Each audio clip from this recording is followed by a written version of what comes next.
Hello दोस्तों, Shri academy की online classes में आपका स्वागत है। मेरा नाम है हर्ष गुप्ता और आज हम शुरू करने जा रहे हैं इकाई 4 आपके प्रश्न पत्र 3 की।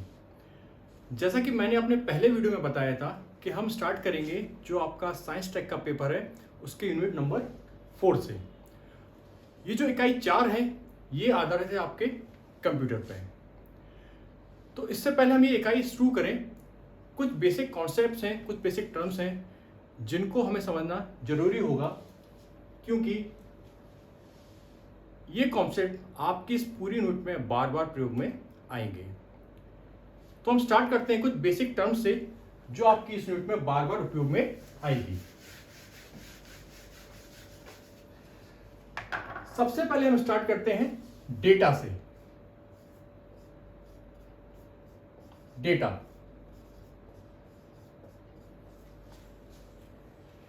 क्या होता है? डेटा, इस शब्द का प्रयोग हम अपने दैनिक जीवन में बार बार करते हैं, है ना। डेटा का मतलब क्या होता है? देखिए, मैं एक एग्जांपल के माध्यम से अभी आपको बताऊंगा कि डेटा क्या होता है। मैं यहां कुछ वर्ड्स लिख रहा हूं रैंडमली, जैसे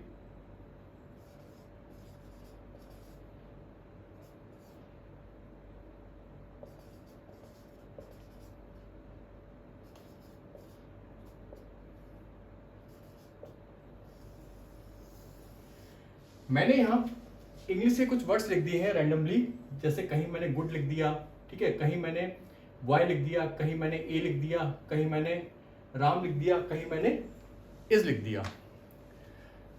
इस कंडीशन में अभी आपको इन वर्ड्स से किसी भी प्रकार की नॉलेज मिल रही है?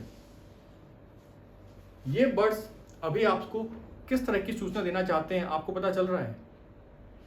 इस समय आपको इन शब्दों से किसी भी तरह की नई सूचना नहीं मिल रही है। आपको केवल इतना पता चल रहा है कि अंग्रेजी के कुछ वर्ड्स लिखे हुए हैं रैंडमली, पर ये वर्ड्स क्या कहना चाहते हैं, क्या सूचना देना चाहते हैं, ये अभी हमको नहीं पता है। सो बेसिकली इस केस में आपके ये जो वर्ड्स हैं ये आपके कहलाएंगे डेटा।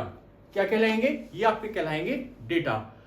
अर्थात डेटा ऐसे अपरिष्कृत व असंसाधित तथ्यों व आंकड़ों का समूह है जिनसे हमें किसी भी प्रकार की कोई नई सूचना या जानकारी नहीं मिलती। डेटा क्या है? डेटा आपके ऐसे असंसाधित या अनप्रोसेस्ड तथ्यों और आंकड़ों का एक समूह होता है जो हमें किसी भी पैटर्न या किसी भी संदर्भ के बारे में कोई नई सूचना प्रदान नहीं करते। जैसे कि इस केस में कि अभी हमको कुछ भी पता नहीं चल रहा है कि ये वर्ड्स हमसे क्या कहना चाहते हैं, किस तरह की सूचना देना चाहते हैं। इस केस में अभी हमें किसी भी तरह की कोई सूचना नहीं मिल रही, ठीक है। तो ये वर्ड्स आपके क्या कहलाएंगे? ये वर्ड्स आपके कहलाएंगे डेटा। तो डेटा क्या हुआ? असंगठित और असंरचित तथ्यों और आंकड़ों का समूह जो हमें किसी भी प्रकार की जानकारी प्रदान नहीं करता है। आगे देखिए, ये था आपका डेटा। जो आपका अगला टर्म है वो है आपका अर्थपूर्ण सूचना।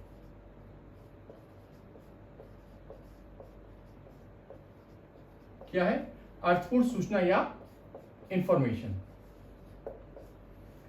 ये क्या होती है? देखिए, अभी मैंने यहां ये वर्ड्स लिखे होते हैं रैंडमली। अब इन्हीं वर्ड्स को मैं एक सिस्टमेटिक वे में लिखता हूं। जैसे मैंने लिख दिया Ram is a good boy. क्या लिख दिया? इन्हीं शब्दों को मैंने एक सिस्टमेटिक वे में लिख दिया कि Ram is a good boy. तो इस केस में हमको इस लाइन से एक निश्चित ज्ञान की प्राप्ति हो रही है कि नहीं हो रही? कि राम कैसा लड़का है? राम एक अच्छा लड़का है ना। तो जो वर्ड्स हमको यहां पर किसी भी तरह की कोई नॉलेज नहीं दे रहे थे, किसी भी प्रकार की कोई सूचना नहीं दे रहे थे, जब उन्हीं वर्ड्स को मैंने एक सिस्टमेटिक वे में लिख दिया कि Ram is a good boy, तो यहां पर हमको क्या मिल रहा है? यहां पर हमको एक निश्चित ज्ञान की प्राप्ति हो रही है। तो बेसिकली इस केस में ये आपका क्या कहलाएगा?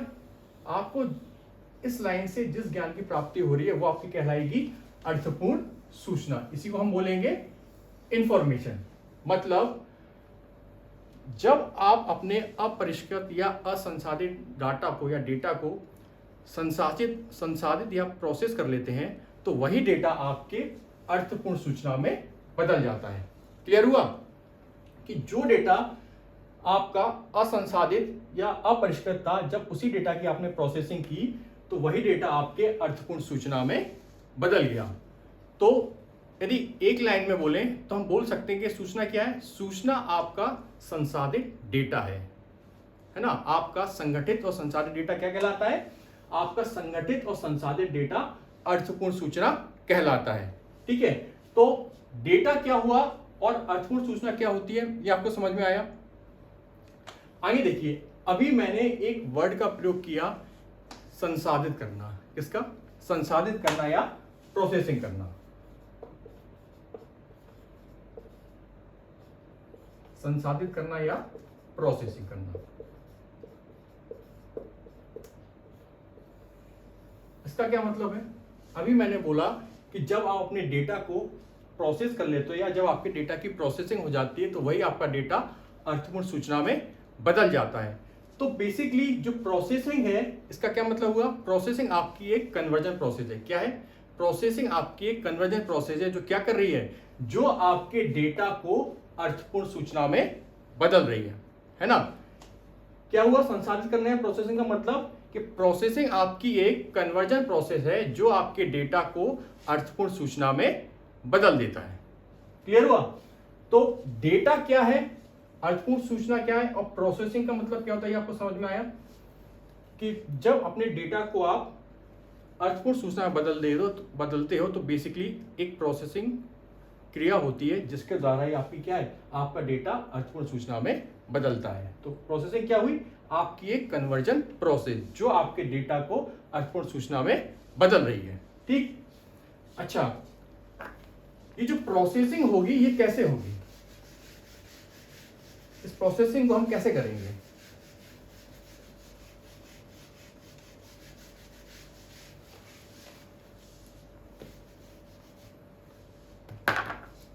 ये जो वर्ड्स लिखे हुए थे इनकी हमने क्या की?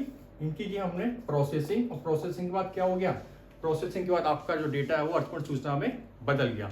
पर प्रोसेसिंग कैसे होगी? ऐसा तो हो नहीं सकते हमने मुंह से बोला प्रोसेसिंग हो जाए, है ना। तो हमको किसी ना किसी तरह की ऐसी युक्ति या ऐसे डिवाइस का प्रयोग करना पड़ेगा जो हमारे डेटा को प्रोसेस करके किसमें बदल दे? अर्थपूर्ण सूचना में बदल दे। तो प्रोसेसिंग के लिए हमको क्या चाहिए पड़ेगा? हमको किसी ना किसी तरह की युक्ति या डिवाइस की जरूरत पड़ेगी। ठीक है, आपको प्रोसेसिंग के लिए किसी ना किसी प्रकार की युक्ति या डिवाइस की जरूरत पड़ेगी। ठीक, अब जो आपकी प्रोसेसिंग युक्ति है या आपकी जो प्रोसेसिंग डिवाइस है उन्हीं में से आपका एक युक्ति या एक डिवाइस क्या कहलाता है? कंप्यूटर। क्या कहलाता है? कंप्यूटर। तो कंप्यूटर क्या है? बेसिकली कंप्यूटर आपकी एक प्रोसेसिंग डिवाइस है जो क्या करता है? जो आपके डेटा को प्रोसेस करके इंफॉर्मेशन में बदल देता है। क्लियर है? अच्छा, कंप्यूटर आपकी जो प्रोसेसिंग करेगा तो प्रोसेसिंग कब होगी? प्रोसेसिंग, कंप्यूटर से प्रोसेसिंग करवाने के लिए क्या जरूरी है कि हम उसको क्या दें? कुछ निर्देश दें, है ना। क्यों? क्योंकि आप लोग जानते हैं कंप्यूटर कैसी मशीन है? कंप्यूटर एक जड़ मशीन है, खुद से कोई काम नहीं कर सकती। जब तक कि हम उसे किसी प्रकार के निर्देश या इंस्ट्रक्शन ना दें या कमांड ना दें तब तक वो कोई भी कार्य नहीं कर सकती, है ना। तो यदि हमको कंप्यूटर से प्रोसेसिंग करवानी है तो हमको क्या देने पड़ेंगे? हमको कंप्यूटर को कुछ निर्देश या इंस्ट्रक्शन देने पड़ेंगे, है ना। तो हमने क्या दिए कंप्यूटर को? कुछ निर्देश या इंस्ट्रक्शन। बेसिकली जो आप निर्देश दोगे वो आप अपनी लैंग्वेज में तो दे नहीं सकते। क्यों? क्योंकि कंप्यूटर हमारी भाषा नहीं समझता है। तो आपको कंप्यूटर की ही किसी विशिष्ट भाषा में क्या देने पड़ेंगे? निर्देश या कमांड देने पड़ेंगे। तो कंप्यूटर की किसी विशिष्ट भाषा में दिए गए निर्देशों का समूह क्या कहलाता है आपका? वो आपका कहलाता है प्रोग्राम।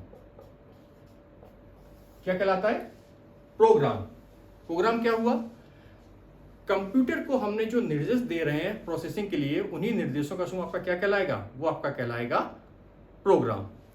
तो डेटा क्या होता है? इंफॉर्मेशन क्या होती है? प्रोसेसिंग का मतलब क्या होता है और प्रोग्राम का मतलब क्या होता है।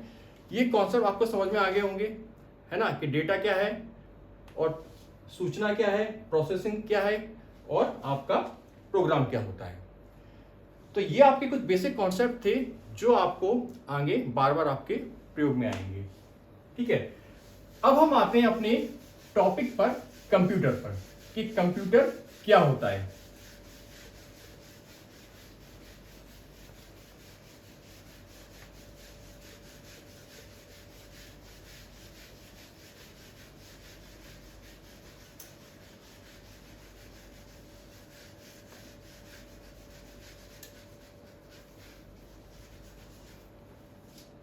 देखिए, अभी मैं एक कंप्यूटर की डेफिनेशन लिखूंगा बोर्ड पे और उसी डेफिनेशन के एनालिसिस से हम कंप्यूटर के कॉन्सेप्ट को समझेंगे। देखिए,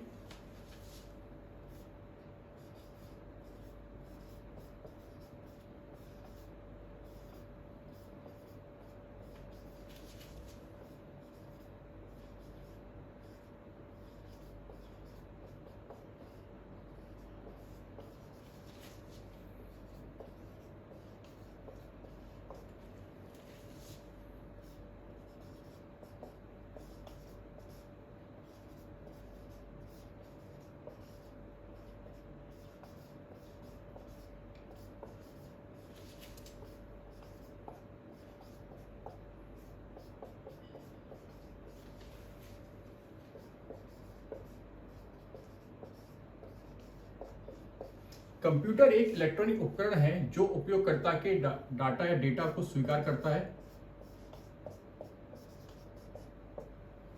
उसे संसाधित करता है,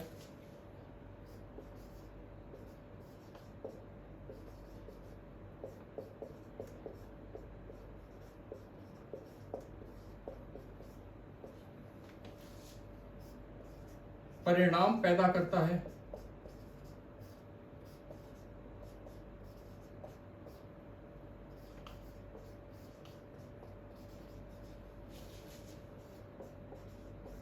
तथा भविष्य में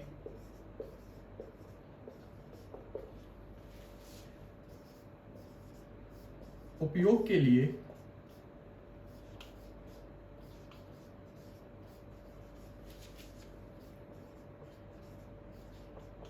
परिणाम का संग्रहण करता है।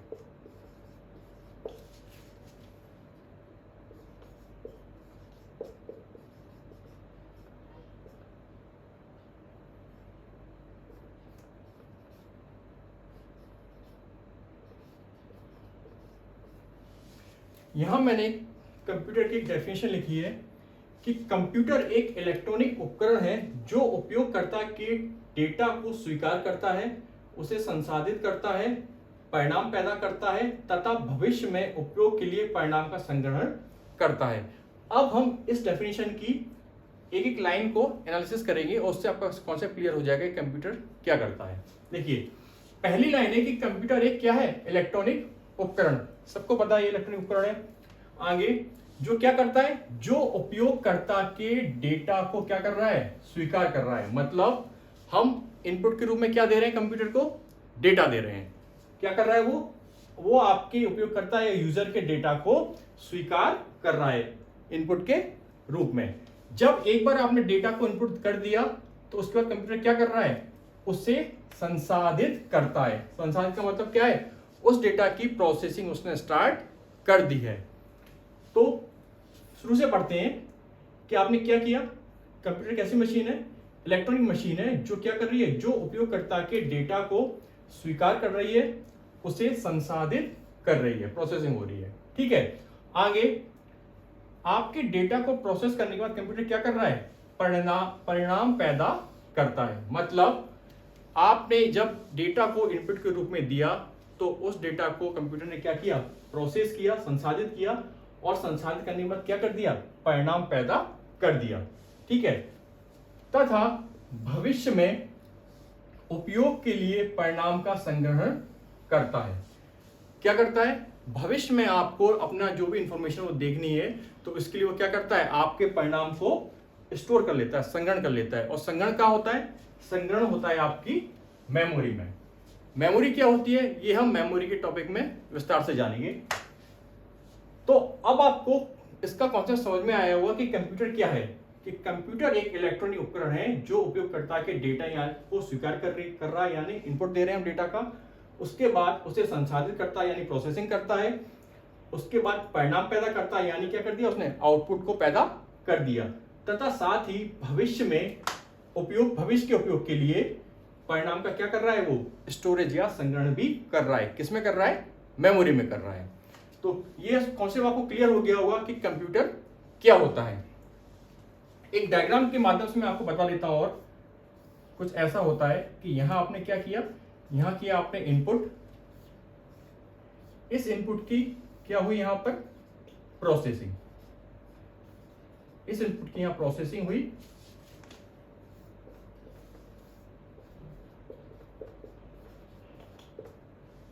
और प्रोसेसिंग बाद कंप्यूटर ने क्या किया, प्रोसेसिंग के बाद कंप्यूटर ने क्या कर दिया, रिजल्ट तैयार कर दिया, या जो भी इंफॉर्मेशन आपकी है उसको क्या कर दिया, उसको उत्पन्न कर दिया।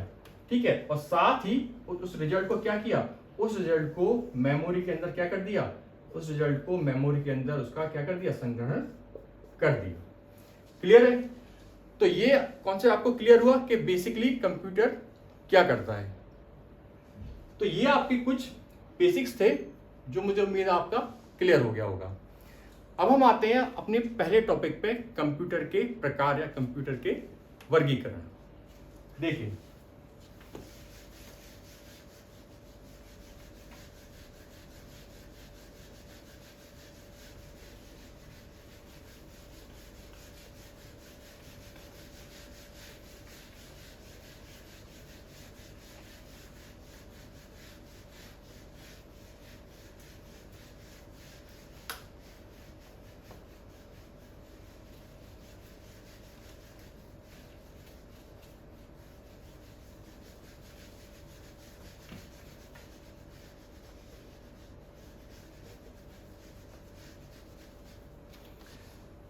जो हमारा पहला टॉपिक है सिलेबस में वो दिया हुआ है कंप्यूटर के प्रकार, कंप्यूटर के प्रकार या वर्गीकरण।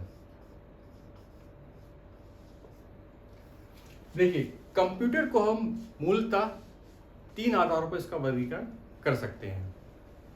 जो आपका पहला आधार है वर्गीकरण का, वो है आपका अनुप्रयोग के आधार पर। किसके आधार पर, अनुप्रयोग या एप्लीकेशन के आधार पर, अनुप्रयोग के आधार पर।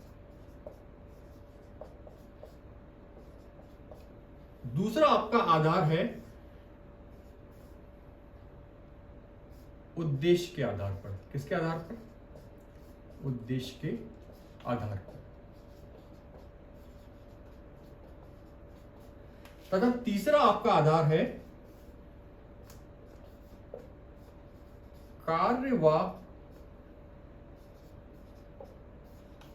आकार के आधार पर। इसके आधार पर, कार्य व आकार के आधार पर। ये बेसिकली आपके कंप्यूटर के वर्गीकरण के 3 आधार हैं। पहला आधार है आपका अनुप्रयोग यानी एप्लीकेशन, दूसरा है आपका उद्देश्य यानी आपका पर्पज क्या है, और तीसरा है आपका कार्य व आकार यानी आपकी वर्किंग और साइज। तो एप्लीकेशन या अनुप्रयोग के आधार पर हम वर्गीकरण करते हैं, तो हम इसको इस आधार पर कंप्यूटर को 3 भागों में बांट सकते हैं। पहला आपका हो जाएगा एनालॉग कंप्यूटर,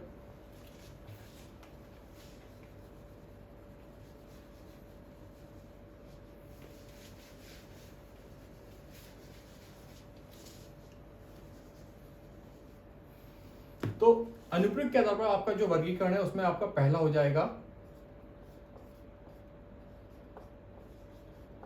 एनालॉग कंप्यूटर,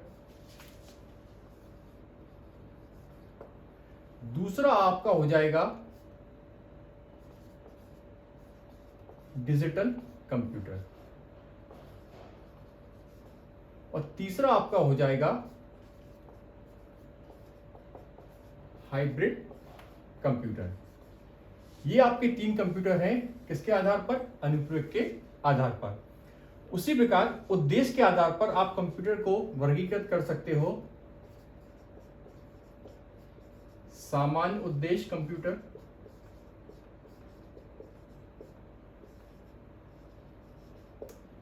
और दूसरा हो सकता है आपका विशेष उद्देश्य कंप्यूटर।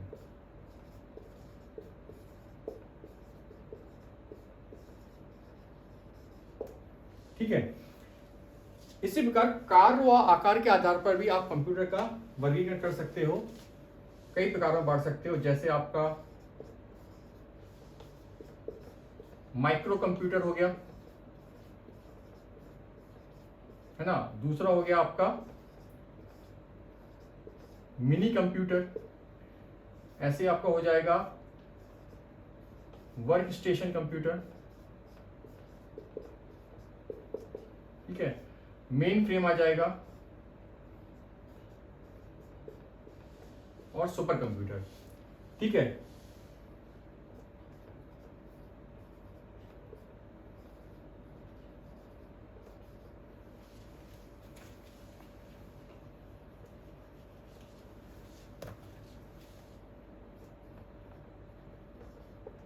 देखिए, अनुप्रयोग के आधार पर आपने वर्गीकृत किया है एनालॉग कंप्यूटर में, डिजिटल में और हाइब्रिड में। उद्देश्य के आधार पर हो गया आपका सामान्य उद्देश्य कंप्यूटर, विशेष उद्देश्य कंप्यूटर, और कार्य व आकार के आधार पर हो गया आपका micro computer, mini computer, work station, mainframe computer और सुपर कंप्यूटर।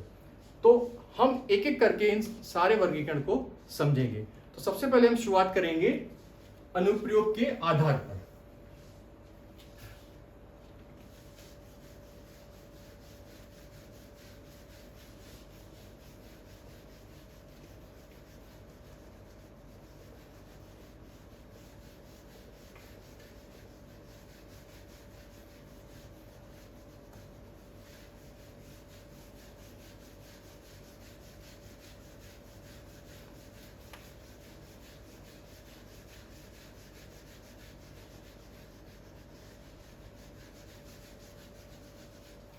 देखिए, अनुप्रयोग के आधार पर आपका जो पहला कंप्यूटर था वो था आपका एनालॉग कंप्यूटर। क्या था? वो था आपका एनालॉग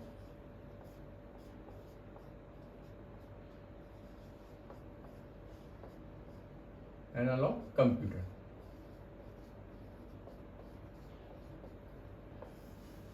क्या होता है एनालॉग कंप्यूटर? देखिए, मैं अभी आपको एक एग्जांपल के माध्यम से एनालॉग कंप्यूटर को समझाऊंगा। मैं यहां पे एक डायग्राम बना रहा हूं थर्मामीटर का।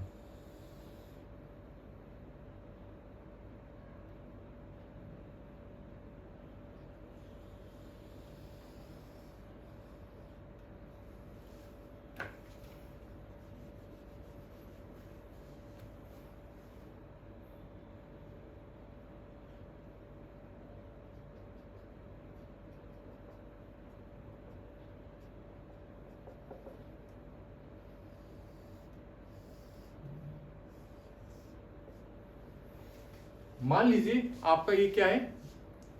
थर्मामीटर। कैसा? पारे वाला। जो आपके पहले जो हम यूज करते थे मरकरी वाले थर्मामीटर, ये कुछ कुछ वैसे दिख रहा होगा। मेरी ड्राइंग इतनी अच्छी नहीं है, इसलिए आपको इससे मैनेज करना पड़ेगा। देखिए, ये है आपका क्या? ये है आपका थर्मोमीटर। क्या है? ये है आपका थर्मामीटर। ये जो आपका थर्मामीटर है पारे वाला, ये बेसिकली एग्जांपल है किसका? आपके एनालॉग कंप्यूटर का। जो आपका थर्मामीटर है पारे वाला, ये आपके एनालॉग कंप्यूटर का एक एग्जांपल है। अब इसी थर्मामीटर की वर्किंग के आधार पर मैं आपको एनालॉग कंप्यूटर की विशेषताएं निकाल के दिखाऊंगा। ठीक है। यदि आपको थर्मामीटर की वर्किंग पता है तो आप बिना कहीं कुछ भी पढ़े खुद से ही एनालॉग कंप्यूटर की विशेषताएं लिख सकते हैं। देखिए कैसे।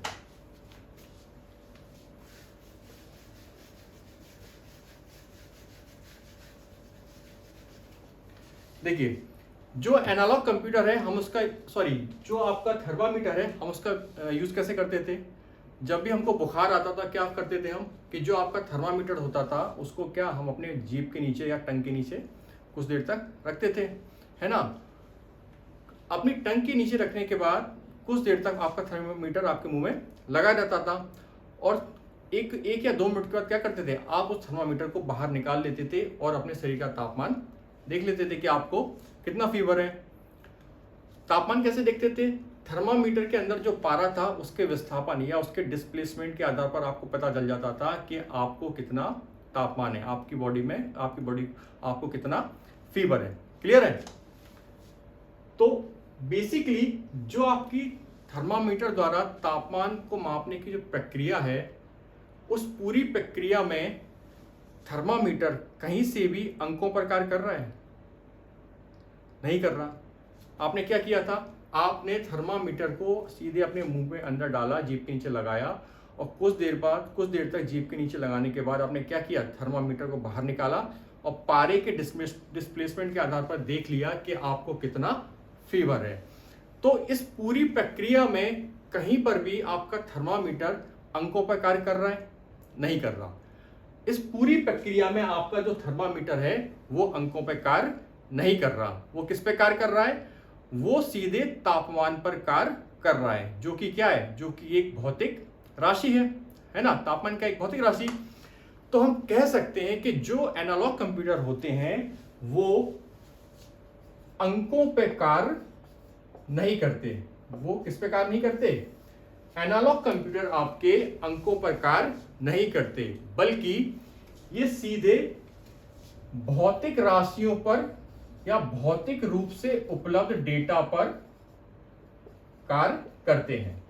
किस पे कार्य करते हैं, ये आपके भौतिक रूप से उपलब्ध जो डेटा होता है, जैसे कि आपका तापमान है ना, ये कैसा डेटा है, भौतिक रूप से उपलब्ध डेटा, फिजिकल डेटा है। तो जो एनालॉग कंप्यूटर है वो क्या है, वो अंकों पे कार्य नहीं करते, बल्कि वो भौतिक रूप से उपलब्ध डेटा पर या भौतिक रूप से उपलब्ध राशियों पर कार्य करते हैं। क्लियर हुआ। अच्छा, ये जो भौतिक रूप से उपलब्ध डेटा है ये आपका कुछ भी हो सकता है, जैसे थर्मामीटर के केस में मैंने बता दिया तापमान, है ना, ऐसे कुछ भी हो सकता है। भौतिक डेटा आपका हो सकता है, लंबाई भी हो सकती है ना, दाब हो गया, द्रवों का प्रवाह हो गया, ये सब क्या है आपके, ये सब आपके क्या है, भौतिक डेटा है कि नहीं। आपकी लंबाई हुई, दाब प्रेशर हुआ, तापमान हुआ, द्रवों का प्रवाह हुआ, है ना, ये सब क्या है, ये सब आपके भौतिक रूप से उपलब्ध डेटा है। तो जो आपका एनालॉग कंप्यूटर वो क्या करता है, वो अंकों पर या डिजिट में काम नहीं करता है, बल्कि वो भौतिक रूप से उपलब्ध डेटा पर कार्य करता है। ठीक है, ये इसकी पहली प्रॉपर्टी। आगे देखिए,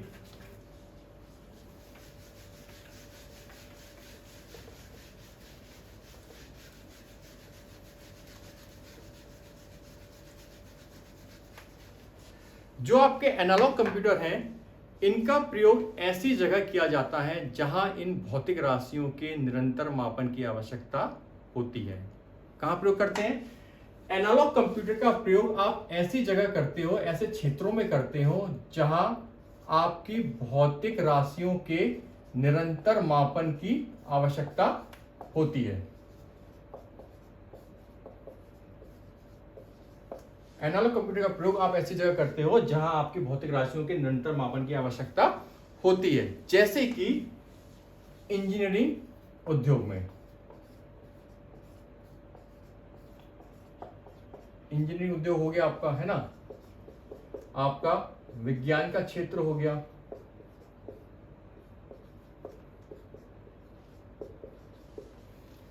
क्या मतलब हुआ इस लाइन का कि मैंने अभी बोला कि एनालॉग कंप्यूटर का प्रयोग हम वहां करते हैं जहां इन भौतिक राशियों के निरंतर मापन की आवश्यकता होती है, जैसा कि आपका इंजीनियरिंग उद्योग। देखिए, मैं एक एग्जांपल से आपको समझाता हूं। ये भी इंजीनियरिंग उद्योग के अंतर्गत आपकी क्या आती है, ऑयल रिफाइनरी भी आती है। जो आपकी तेल रिफाइनरी है,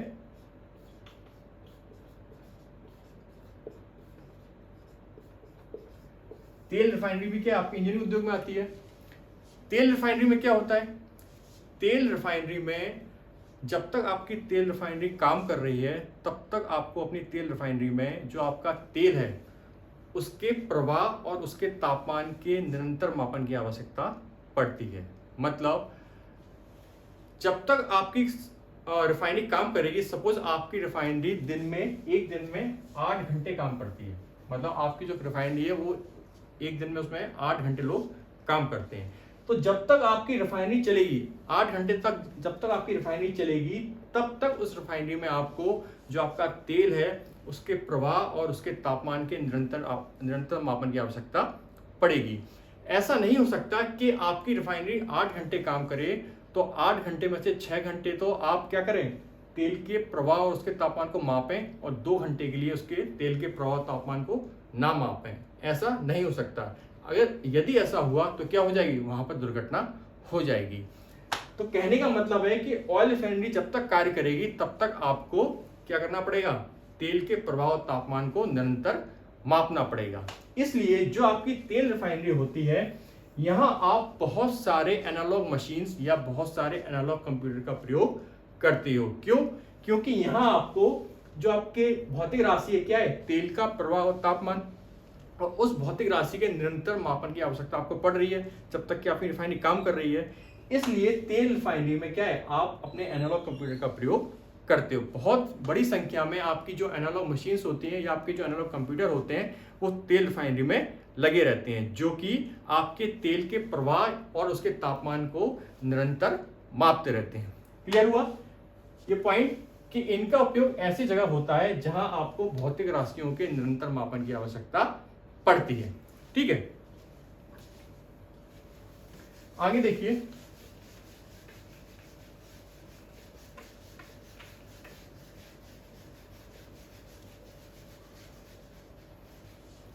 इसकी अगली प्रॉपर्टी है, अगली विशेषता है कि जो एनालॉग कंप्यूटर होते हैं ये बेसिकली आपके विशेष उद्देश्य वाली मशीन होते हैं। कैसे होते हैं? ये आपके विशेष उद्देश्य वाली मशीन होते हैं। क्या मतलब हुआ इसका? एनालॉग कंप्यूटर आपका विशेष उद्देश्य वाली मशीन होता है। इसका मतलब है कि जो एनालॉग कंप्यूटर है, जो एनालॉग कंप्यूटर बनाए जाते हैं वो बेसिकली किसी विशेष उद्देश्य को लेकर ही बनाए जाते हैं। कोई पर्टिकुलर टास्क को परफॉर्म करने के लिए ही आप एनालॉग कंप्यूटर को बनाते हो। जैसे अभी मैंने आपको एग्जांपल दिया था थर्मोमीटर का। जो थर्मोमीटर है वो क्या करता है, वो बेसिकली आपकी बॉडी के टेम्परेचर को मेजर करता है, आपके शरीर के तापमान को मापता है ना। यदि हम लोग सोचें कि थर्मामीटर से हम लोग गाना सुन लें या थर्मामीटर से हम मूवी देख लें तो वो पॉसिबल नहीं है। क्यों? क्योंकि थर्मामीटर को बनाया गया है एक पर्टिकुलर कार्य को पूरा करने के लिए, और वो कार्य क्या है, आपके शरीर के तापमान को मापना। इसलिए जो आपका एनालॉग कंप्यूटर होता है वो कैसी मशीन होती है, वो आपकी विशेष उद्देश्य वाली मशीन होती है। क्लियर है? एनालॉग आपका जो मैंने एग्जांपल दिया था थर्मामीटर का, इसके अलावा और भी एग्जांपल हो सकते हैं आपके एनालॉग कंप्यूटर के। जैसे आपका हो गया स्पीडोमीटर।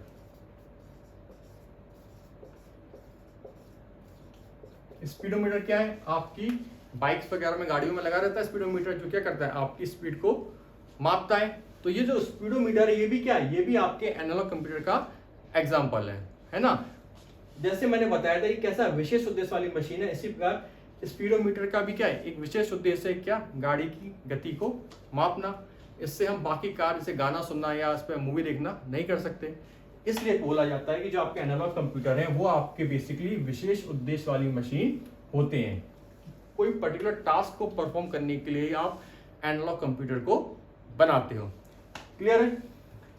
अच्छा, इसका एक इसकी विशेषता और है।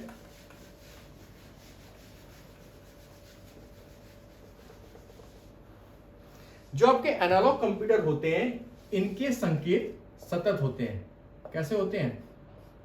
इनके संकेत या इनके जो सिग्नल होते हैं वो होते हैं सतत। सतत मतलब कंटिन्यूअस। जो आपके एनालॉग कंप्यूटर हैं इनके सिग्नल्स कंटिन्यूअस होते हैं या सतत होते हैं। इसका क्या रीजन है? देखिए, अभी मैंने आपको थर्मोमीटर का एग्जांपल दिया था कि थर्मोमीटर क्या कर रहा था, आपके बॉडी का टेम्परेचर माप रहा था। तो जब थर्मामीटर को आपने अपने मुंह में लगाया, अपनी जीभ के नीचे लगाया, तो जितनी देर तक थर्मामीटर आपके मुंह में लगा रहा उतनी देर तक क्या करेगा, वो कोई ना कोई टेम्परेचर मापेगा, है ना। ये नहीं हो सकता कि आपने मान लो थर्मामीटर को अपने मुंह के अंदर 2 मिनट के लिए रखा तो 1 मिनट तक तो थर्मामीटर आपके तापमान को मापे और 1 मिनट के लिए ना मापे, ये तो संभव ही नहीं है ना। जब तक आपके मुंह के अंदर थर्मामीटर है वो आपकी बॉडी के जो भी तापमान है उसको मापेगा। तापमान कुछ भी हो सकता है। इसका मतलब क्या हुआ कि जब तक थर्मामीटर काम कर रहा है उसका जो आउटपुट है वो कैसा है, वो आउटपुट कैसा दे रहा है, सतत, या वो लगातार आउटपुट दे रहा है कि नहीं दे रहा, कि जब तक आपके मुंह के अंदर लगाए वो कोई ना कोई टेम्परेचर बताएगा आपको। और लगातार टेम्परेचर बताने का मतलब है कि उसका आउटपुट कैसा है, वो लगातार आपको आउटपुट दे रहा है। ऐसा नहीं कि कुछ सेकंड के लिए आउटपुट दिया और कुछ सेकंड के लिए आउटपुट नहीं दिया, ये तो नहीं कर रहा। तो जब आपका आउटपुट सतत है और तो इस आउटपुट को यदि हम वेव फॉर्म के रूप में लिखें, इसकी क्या बने, इसको यदि हम वेव फॉर्म के रूप में इसको देखें तो इसकी जो वेव फॉर्म होगी कैसी होगी, इसकी वेव फॉर्म होगी सतत, कुछ भी हो सकती है। इसकी वेव फॉर्म कैसी होगी, इसकी वेव फॉर्म होगी सतत।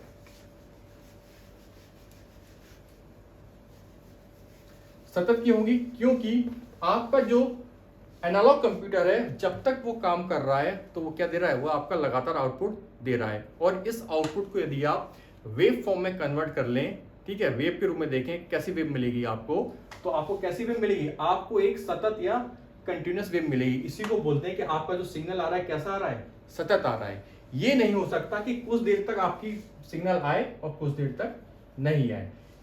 जब तक आपका थर्मामीटर या आपका जो एनालॉग कंप्यूटर काम करेगा आपकी वेव कैसी मिलेगी, आपको सिग्नल सतत रूप से मिलते रहेंगे। तो ये चीज क्लियर हुई कि एनालॉग कंप्यूटर के सिग्नल सतत क्यों होते हैं।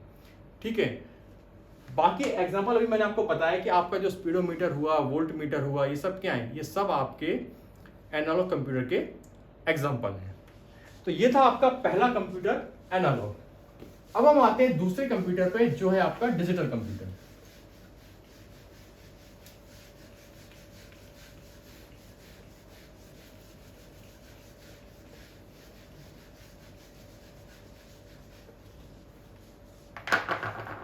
जो आपका एप्लीकेशन के बेस पर दूसरा कंप्यूटर था, प्रकार था, वो है आपका डिजिटल कंप्यूटर।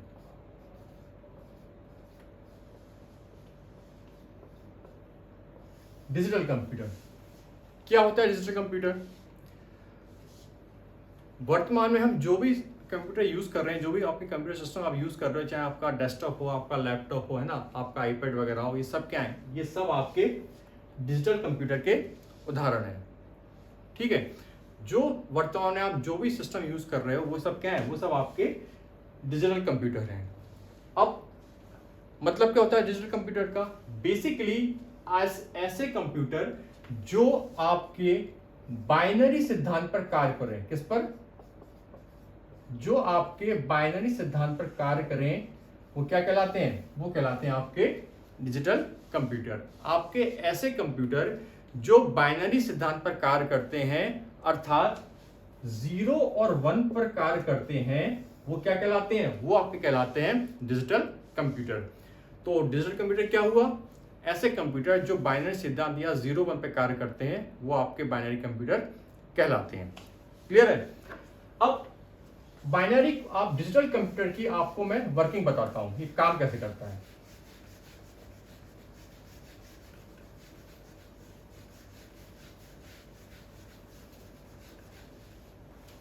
डिजिटल कंप्यूटर में हम जो भी डेटा वगैरह देते हैं वो सब क्या क्या है, वो सब आप एक साथ इनपुट करते हो।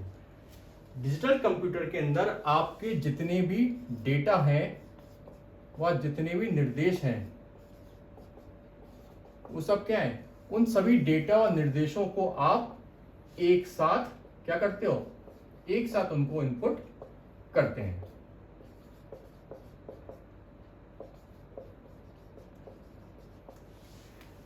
डिजिटल कंप्यूटर के अंदर आपके जितने भी डेटा और इंस्ट्रक्शन या निर्देश हैं उनको आप एक साथ इनपुट करते हो।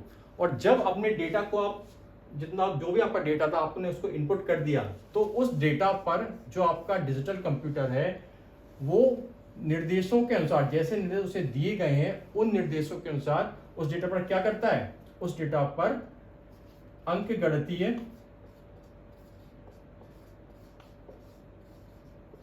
एवं तार्किक गणनाएं करता है, या ये लिख सकते हैं अंक गणितीय तार्किक क्रियाएं करता है। कैसे काम करता है आपका डिजिटल कंप्यूटर? कि डिजिटल कंप्यूटर को के अंदर आपको जो भी आपका डेटा वगैरह है उस पूरे डेटा को आपको एक साथ क्या है, इनपुट करना पड़ेगा।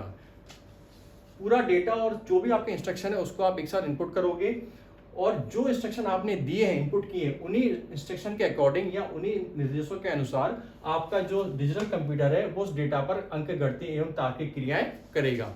इसका क्या मतलब हुआ? ये बेसिकली आपने स्कूल में पढ़ा होगा, जो आपका एएलयू होता है वो क्या करता है, वो आपके arithmetic and logical operation perform करता है कि नहीं करता? जो आपका एएलयू है वो आपकी अंक गणितीय एवं तार्किक क्रियाएं करता है, किस पे? डेटा पर। और जब अंक गणितीय तार्किक क्रिया कर लेता है, यानी इसकी प्रोसेसिंग हो गई, तो उसके बाद क्या करता है, उसके बाद जो आपका रिजल्ट है उसको क्या है, उसको परिणाम के रूप में प्रस्तुत कर देता है।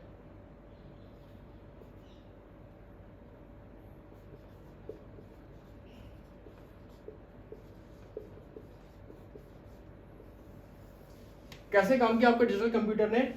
आपके जो भी डेटा और इंस्ट्रक्शन थे वो आपने एक साथ इनपुट किए, उस डेटा पर दिए गए निर्देशों के अनुसार आपके डिजिटल कंप्यूटर ने अंक गणितीय एवं तार्किक क्रियाएं की, यानी आपके अरिथमेटिक और लॉजिकल ऑपरेशंस लगाए, और उसके बाद जो भी रिजल्ट आया उसको परिणाम के रूप में क्या कर दिया, आपके सामने मॉनिटर पर प्रस्तुत कर दिया। ये क्या है? ये है आपकी डिजिटल कंप्यूटर की वर्किंग। एक एग्जाम्पल के माध्यम से और मैं इसको क्लियर करता हूं।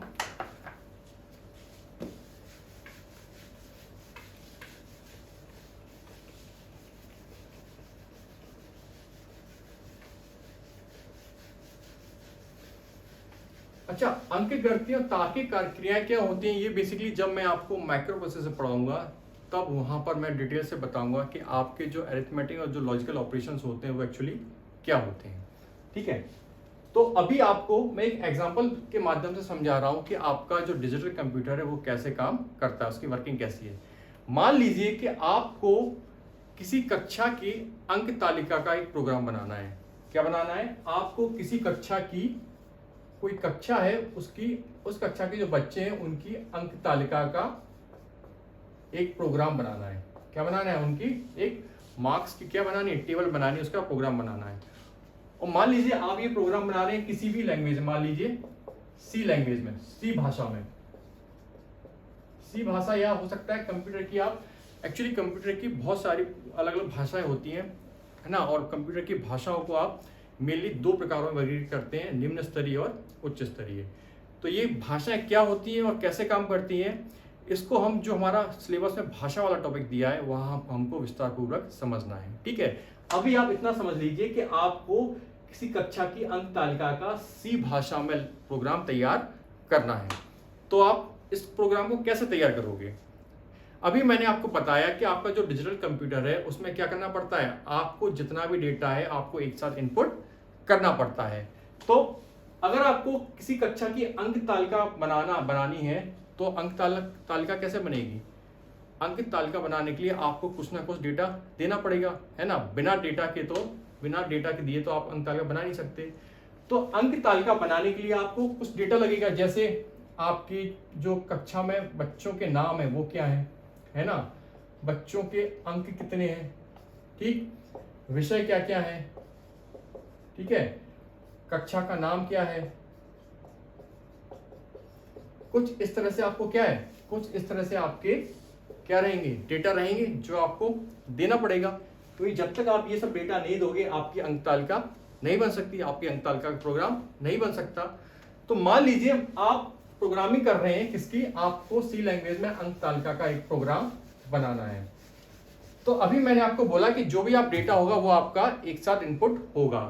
तो जब आप प्रोग्राम बनाओगे तो कुछ इस तरह से होगा कि मान लीजिए आपकी प्रोग्रामिंग की पहली स्टेप में आपने क्या इनपुट दे दिया, आपने दे दिया कक्षा का नाम, क्या दे दिया, कक्षा का नाम। दूसरी लाइन में आपने दे दिया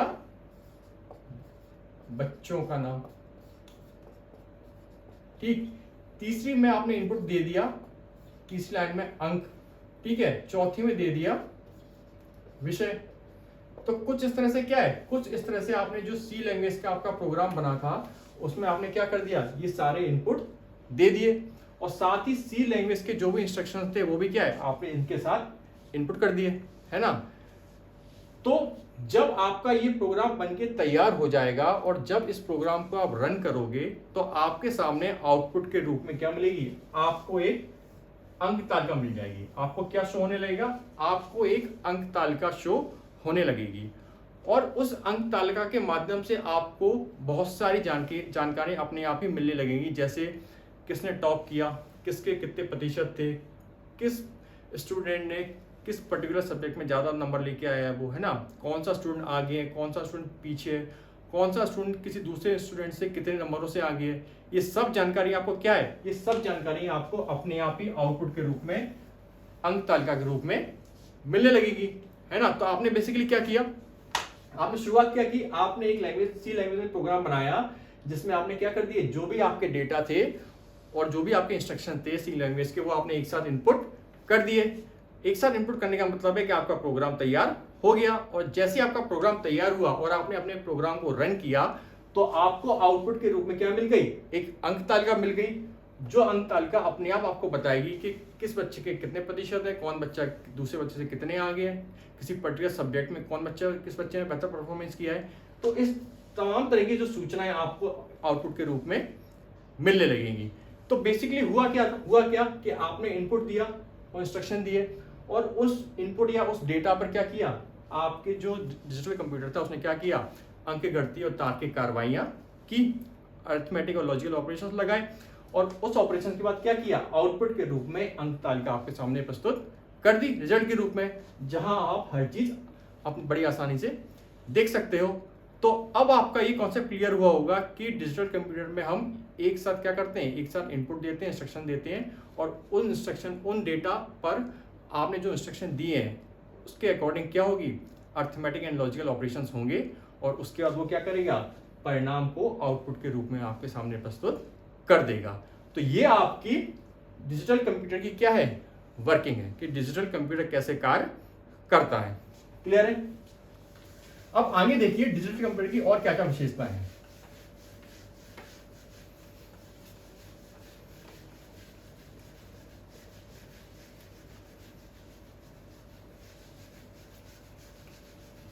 अभी मैंने एनालॉग कंप्यूटर में आपको बताया था कि एनालॉग कंप्यूटर क्या है, विशेष उद्देश्य मशीन है, जबकि आपके जो डिजिटल कंप्यूटर हैं ये कैसे हैं, ये बहुउद्देश्य मशीन हो सकते हैं। कैसे, बहुउद्देश्य मशीन हो सकते हैं। क्या मतलब हुआ, आप इन कंप्यूटर से एक से ज्यादा कार्य कर सकते हो, जैसे आप पिक्चरें भी देख सकते हो, गाने भी सुन सकते हो, ठीक है, आप MS वर्ड पे काम भी कर सकते हो, ठीक है। इसी प्रकार आप अलग अलग फील्ड्स में भी इनका प्रयोग कर सकते हो, आप मेडिकल की लाइन में इसका यूज़ कर सकते हो, ठीक है, आप इंजीनियरिंग लाइन में इसका यूज़ कर सकते हो, हर किसी के लिए अलग आपके सिस्टम बने हुए हैं।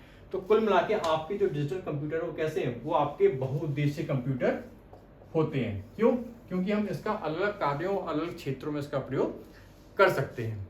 क्लियर है। लास्ट इसकी जो विशेषता है वो ये है कि आपका जो डिजिटल कंप्यूटर है इसके संकेत कैसे होते हैं, इसके संकेत होते हैं असतत। कैसे होते हैं, असतत। आपके जो डिजिटल कंप्यूटर के सिग्नल्स हैं वो कैसे होते हैं, वो होते हैं आपके डिसकंटिन्यूअस, मतलब ये आपको असतत सिग्नल देता है। क्या मतलब हुआ इसका,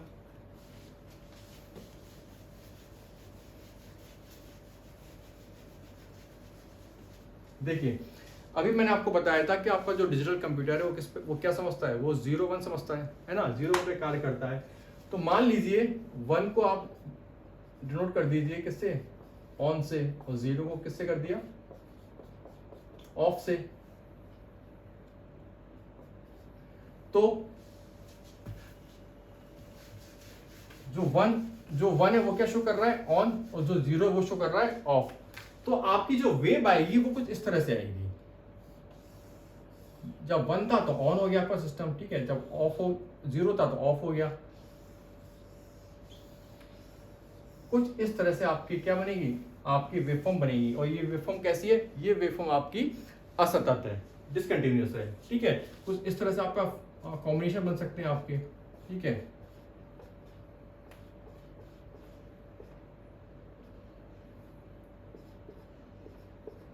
कुछ इस तरह से आप क्या बन जाएंगे, कुछ इस तरह से आपकी वेवफॉर्म बन जाएगी, जो क्या है, जो कि आपकी डिसकंटिन्यूअस है, असतत है। इसलिए डिजिटल कंप्यूटर्स के जो सिग्नल्स होते हैं वो कैसे होते हैं, वो असतत होते हैं, यानी डिसकंटिन्यूअस होते हैं, ठीक। बाकी जो एग्जांपल मैंने आपको बताया कि आप जो भी डेस्कटॉप, लैपटॉप आप जो भी यूज कर रहे हो वो सब क्या है, वो सब आपके डिजिटल कंप्यूटर के ही उदाहरण है। क्लियर है? तो एनालॉग कंप्यूटर क्या होता है और डिजिटल कंप्यूटर क्या होता है, ये आपको समझ में आया। अब हम बढ़ते हैं अपने तीसरे कंप्यूटर पर, जो है आपका हाइब्रिड कंप्यूटर।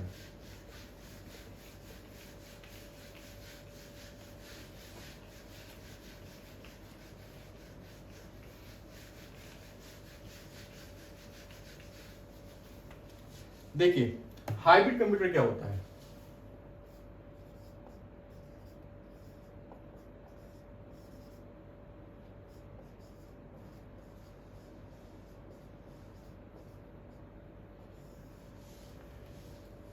हाइब्रिड का मतलब क्या होता है, हाइब्रिड का मतलब होता है दो अलग अलग विशेषता वाली चीजों को क्या कर दिया आपने, मिला दिया, हाइब्रिड कर दिया। तो बेसिकली अगर आप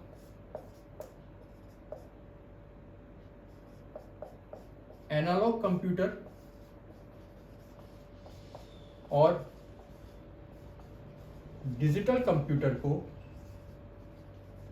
मिला दें तो आपका क्या बन जाएगा, आपका बन जाएगा हाइब्रिड कंप्यूटर। क्या बन जाएगा आपका, आपका बन जाएगा हाइब्रिड कंप्यूटर। क्या मतलब हुआ कि ऐसे कंप्यूटर जिनमें एनालॉग और डिजिटल दोनों कंप्यूटरों की विशेषताएं पाई जाती हैं, वो आपके क्या कहलाते हैं, वो आपके कहलाते हैं हाइब्रिड कंप्यूटर। हाइब्रिड कंप्यूटर के अंदर आपको एनालॉग और डिजिटल दोनों कंप्यूटरों की विशेषताएं मिलती हैं, ठीक। अब ये चीज आपको पता है कि जो एनालॉग कंप्यूटर होते हैं वो किस पे कार्य करते हैं, वो कार्य करते हैं भौतिक राशि पे।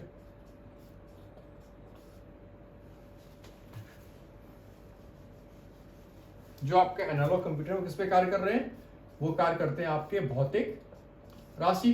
जैसे आपका क्या हो गया, तापमान हो गया, दाब आदि हो गया, है ना, ये इन भौतिक राशियों पे कार्य करते हैं, ठीक। और डिजिटल कंप्यूटर की भी आपको विशेषता पता है कि क्या करता है, आपका जो डिजिटल कंप्यूटर है वो अंकगणितीय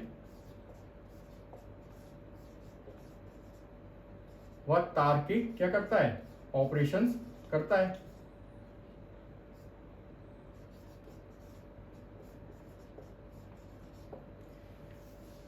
ये चीज आपको पता है कि आपका जो एनालॉग कंप्यूटर वो क्या कर रहा है, वो आपके भौतिक राशियों पर, जैसे आपका तापमान, दाब आदि पर कार्य करता है।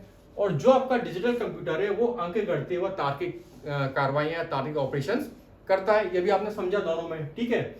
तो जब आपको इन दोनों की ये विशेषताएं पता है तो इस आधार पर हम कह सकते हैं कि आपके जो हाइब्रिड कंप्यूटर होते हैं वो कैसे कंप्यूटर होंगे। आपके हाइब्रिड कंप्यूटर ऐसे कंप्यूटर होते हैं जो तापमान, दाब जैसी भौतिक राशियों पर कार्य करते हैं तथा साथ ही अंकगणितीय और तार्किक कार्रवाइयां भी करते हैं। क्या मतलब हुआ कि आपके हाइब्रिड कंप्यूटर ऐसे कंप्यूटर हैं जो भौतिक राशियों पर कार्य करने के साथ साथ अंकगणितीय व तार्किक ऑपरेशंस भी करते हैं। यानी एक तरफ तो क्या कर रहे हैं, भौतिक राशियों पर कार्य कर रहे हैं, साथ ही अर्थमेटिक और लॉजिकल ऑपरेशंस भी परफॉर्म कर रहे हैं। क्लियर हुआ? हाइब्रिड कंप्यूटर क्या हुए, ऐसे कंप्यूटर जो आपकी भौतिक राशियों पर कार्य कर रहे हैं तथा साथ ही आपके अर्थमेटिक और लॉजिकल ऑपरेशंस को भी परफॉर्म कर रहे हैं, आपकी कैलकुलेशंस भी कर रहे हैं, ठीक है। तो इन दोनों विशेषताओं को मिला दिया जाए तो आपका क्या बन जाएगा, हाइब्रिड कंप्यूटर, जिसमें क्या होगा, जिसमें एक पार्ट आपका क्या करेगा, भौतिक राशियों पे काम करेगा और दूसरा पार्ट अंकगणितीय और तार्किक क्रियाएं करेगा। क्लियर हुआ? अच्छा, जो आपका हाइब्रिड कंप्यूटर है, बेसिकली इस कंप्यूटर के अंदर जो आपका डिजिटल कंप्यूटर वाला कंपोनेंट है, ये क्या कार्य करता है, ये कार्य करता है आपका नियंत्रक का। किसका? नियंत्रक का,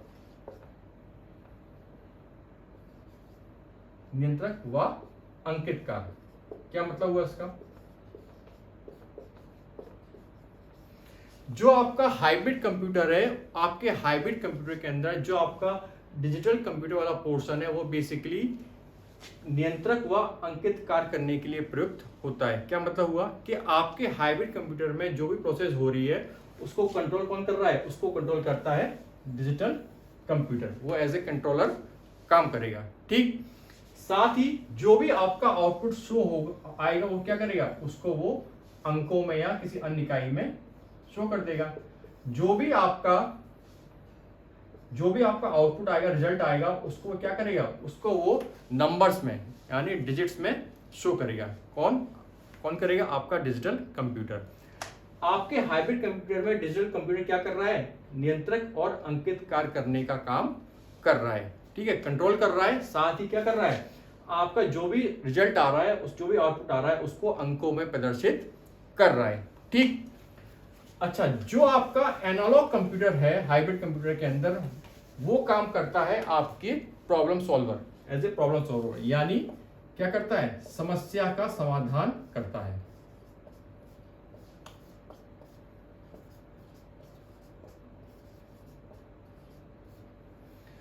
आपके हाइब्रिड कंप्यूटर के अंदर जो एनालॉग कंप्यूटर वाला पार्ट है वो एक्चुअली आपकी समस्या का समाधान करता है कि आपका हाइब्रिड कंप्यूटर जिस भी प्रॉब्लम पे काम कर रहा है उस प्रॉब्लम का समाधान कौन करेगा? उस प्रॉब्लम का समाधान करेगा आपका एनालॉग कंप्यूटर।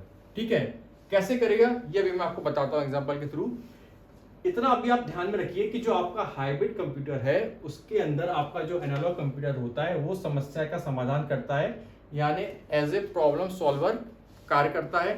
और जो आपका डिजिटल कंप्यूटर है वो क्या करता है? वो बेसिकली एज ए नियंत्रक या एज ए कंट्रोलर कार्य करता है। साथ ही आपका जो अंकित कार्य है यानी आपके आउटपुट को जो अंकों में प्रदर्शित करने का कार्य है वो भी किसके द्वारा किया जाता है? वो किया जाता है आपके डिजिटल कंप्यूटर के द्वारा। क्लियर हुआ इतना?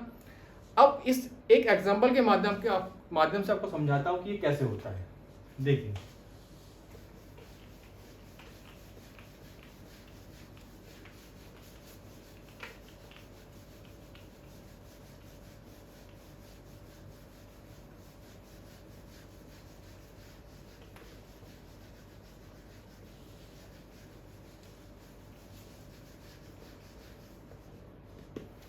देखिए आप लोगों ने ईसीजी मशीन देखी होगी, है ना?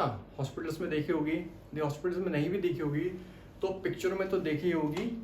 क्या चीज? ECG machine, echocardiogram machine. ये जो ईसीजी मशीन है ये बेसिकली आपके हाइब्रिड कंप्यूटर का एक एग्जांपल है। ईसीजी मशीन कैसी होती है? आपने मूवीज वगैरह में देखा होगा कि जो आपका ईसीजी मशीन होता है क्या होता है? आपका एक मॉनिटर लगा रहता है, आपका एक मॉनिटर लगा रहता है कुछ इस तरह से, जिसमें क्या है? एक तरफ आपकी कुछ वेव्स वगैरह हार्ट ब्लड प्रेशर की जो भी चलती रहती है, और इस तरफ आपका क्या रहता है? यहाँ आपके डिजिट्स में क्या है? कुछ नंबर्स चलते रहते हैं, शो होते रहते हैं आपके मॉनिटर पे। ठीक, और क्या होता है? आपका मान लो आपका क्या है? आपका कोई पेशेंट है जो क्या है? जो लेटा हुआ है। ठीक है, आपका कोई पेशेंट है जो लेटा हुआ है हॉस्पिटल के अंदर। ठीक है, तो आपने देखा होगा कि जो पेशेंट होता है आपका, उसकी बॉडी पे बहुत सारे वायर्स लगे रहते हैं, उसकी बॉडी पे बहुत सारे वायर्स लगे रहते हैं कुछ इस तरह से।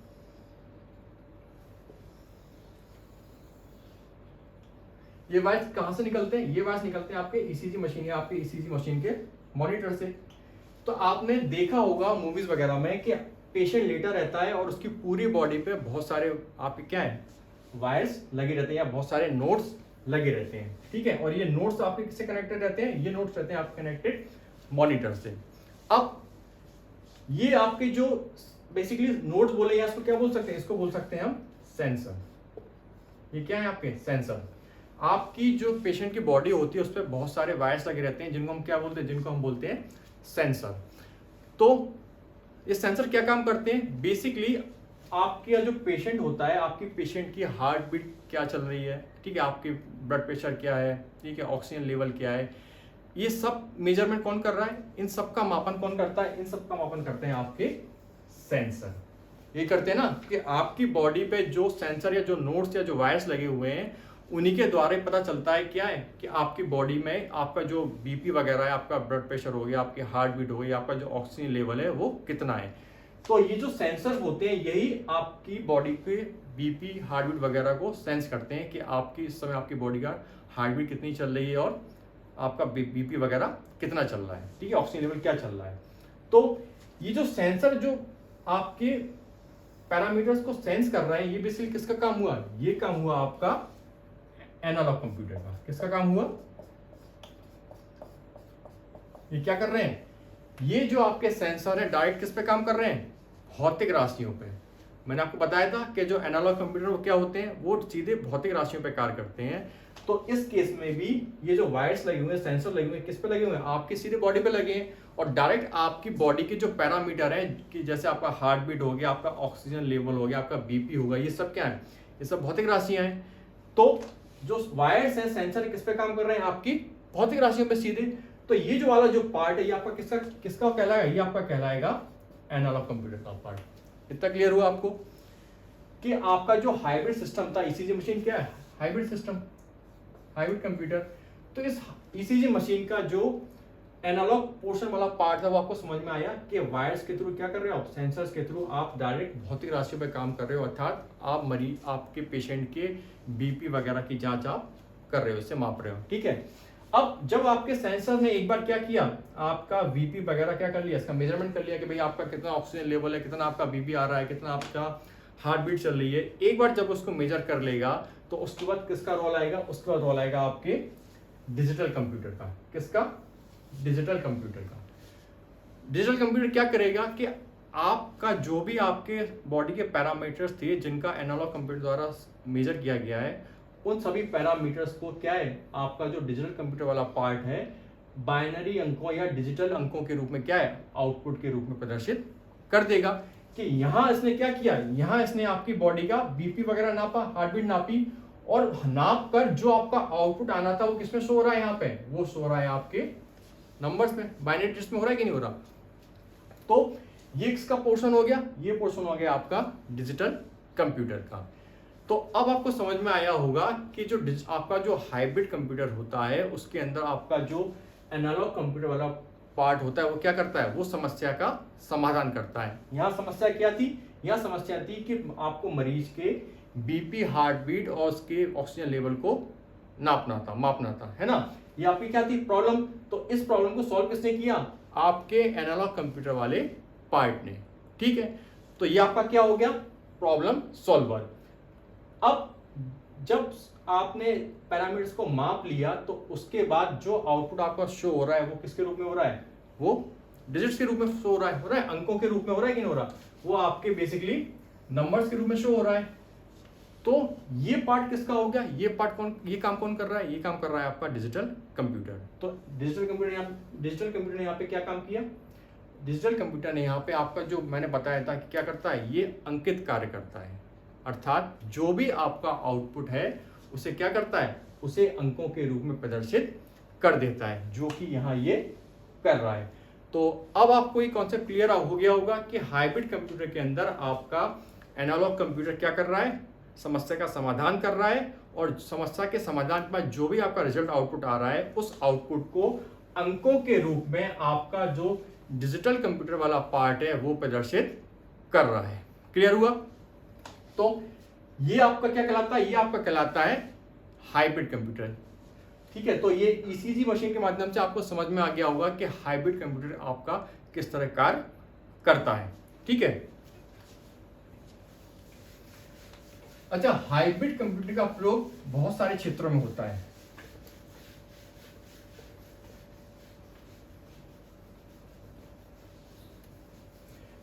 जैसे अभी आपको चिकित्सा के क्षेत्र में मैंने बताया कि जो आपको जो ईसीजी मशीन थी वो क्या थी, वो भी आपका हाइब्रिड कंप्यूटर बेसिकली।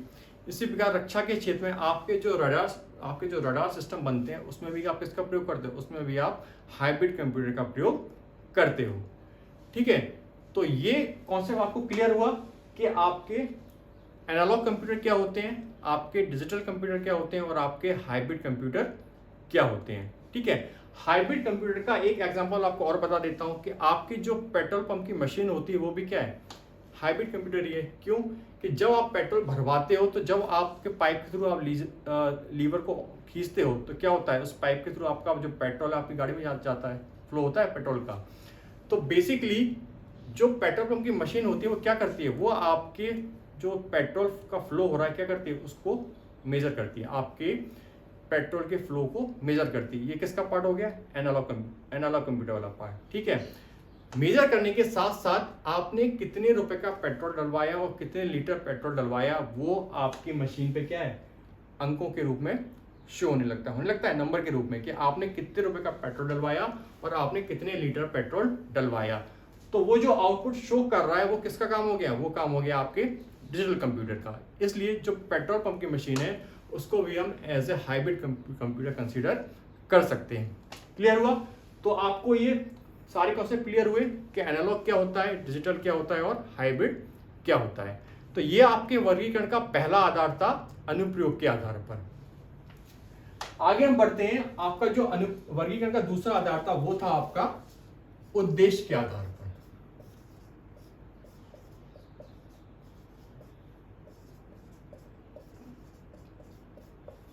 उद्देश्य के आधार पर मैंने बताया था कि आप कंप्यूटर को दो प्रकारों में बांट सकते हो। पहला है आपका सामान्य उद्देश्य कंप्यूटर,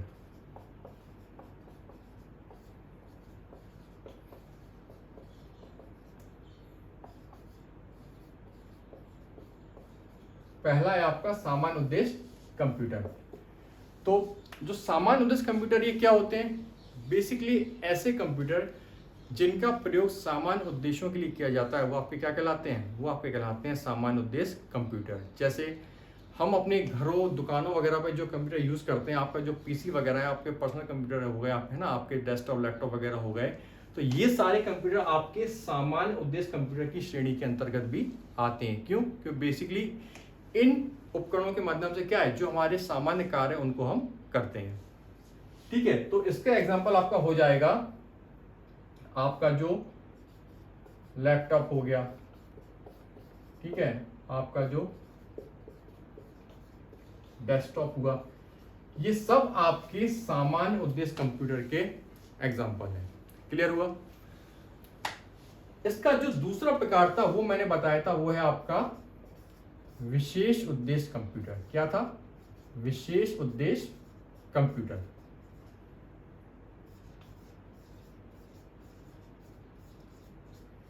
ये क्या होते हैं? विशेष उद्देश्य कंप्यूटर ऐसे कंप्यूटर होते हैं जो किसी विशेष उद्देश्य को करने के लिए बनाए जाते हैं। किस लिए बनाए जाते हैं?